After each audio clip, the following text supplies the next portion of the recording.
कांग्रेस सांसद खड़गे बोले, कुंभ मेले में भगदड़ में हजारों लोग मारे गए हैं, मीडिया इसे नहीं दिखा रही। संसद में बजट सेशन के तीसरे दिन सोमवार को महाकुंभ में भगदड़ से हुई मौतों को लेकर विपक्ष ने दोनों सदनों में जमकर हंगामा किया। कांग्रेस, सपा समेत तमाम विपक्षी दलों ने सरकार पर मौत का आंकड़ा छिपाने का आरोप लगाया, सरकार के खिलाफ नारेबाजी की और मौतों की सही जानकारी देने की मांग की। राज्यसभा में विपक्ष के नेता और कांग्रेस अध्यक्ष मल्लिकार्जुन खड़गे ने कहा, 29 जनवरी को महाकुंभ में हुई भगदड़ में मारे गए हजारों लोगों की राज्यसभा के सभापति और उपराष्ट्रपति जगदीप धनखड़ ने उन्हें बयान हजारों लोगों की मौत वापस लेने को कहा। जवाब में खड़गे ने कहा कि यह मेरा अनुमान है, अगर आंकड़े सही नहीं है तो सरकार को बताना चाहिए कि सच्चाई क्या है। मैंने किसी को दोषी ठहराने के लिए हजारों नहीं कहा, लेकिन कितने लोग मारे गए हैं यह जानकारी तो दीजिए। खड़गे ने आगे कहा, अगर मैं गलत हूं तो मैं माफी मांगूंगा। महाकुंभ में 28 जनवरी को मौनी अमावस्या के नहाने के लिए लोग करीब 2 बजे भगदड़ में पहुंचे। यूपी सरकार ने 17 घंटे बाद 30 मौतों और 60 लोगों के घायल होने की बात बताई थी। लोकसभा में भी हंगामा कर रहे सांसद बेल तक पहुंच गए। वे स्पीकर ओम बिरला से कुंभ भगदड़ पर चर्चा की मांग कर रहे थे।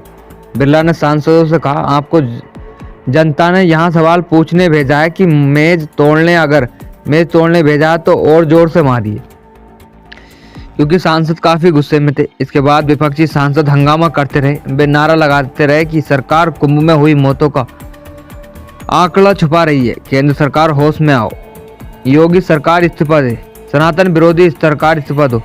विपक्षी सांसदों ने वॉकआउट किया और कुछ देर बाद वे वापस आ गए। सपा प्रमुख अखिलेश यादव ने कहा कि पहले दिन से ही राज्य सरकार आंकड़े दे रही है कि कितने लोगों ने डुबकी लगाई है। जो लोग डुबकी लगाने वालों की संख्या बता सकते हैं, वे यह नहीं बता पा रहे कि कितने लोगों की जान गई है। ऐसे पहले कभी नहीं हुआ। ये पहले सीएम है जो सच को स्वीकार नहीं कर रहे। सरकार का दिया गया 30 लोगों की मौत का आंकड़ा सही नहीं है। कांग्रेस सांसद प्रमोद तिवारी ने कहा कि हम 1 घंटे के लिए सदन से वॉकआउट कर गए, हम फिर से वापस आएंगे और मुद्दे को उठाएंगे। हम फोन आ रहे हैं लेकिन वे अपने परिवारों से नहीं मिल पा रहे। हमें जानना है कि मरने वालों की लिस्ट क्यों नहीं जारी की गई।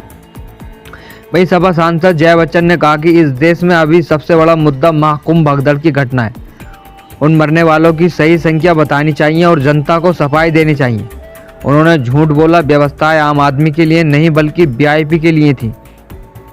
प्रयागराज संगम तट पर 28 जनवरी को मौनी अमावस्या के स्नान से पहले देर रात करीब 2 बजे भगदड़ मच गई थी।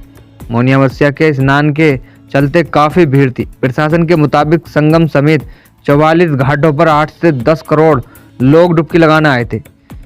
इससे ठीक एक दिन पहले 5.5 करोड़ से ज्यादा लोग संगम में डुबकी लगाने आए थे। यूपी सरकार ने 17 घंटे बाद 30 मौतों और 60 लोगों के घायल होने की बात बताई थी। हालांकि पड़ताल में यह आंकड़ा इससे कहीं ज्यादा हो रहा है।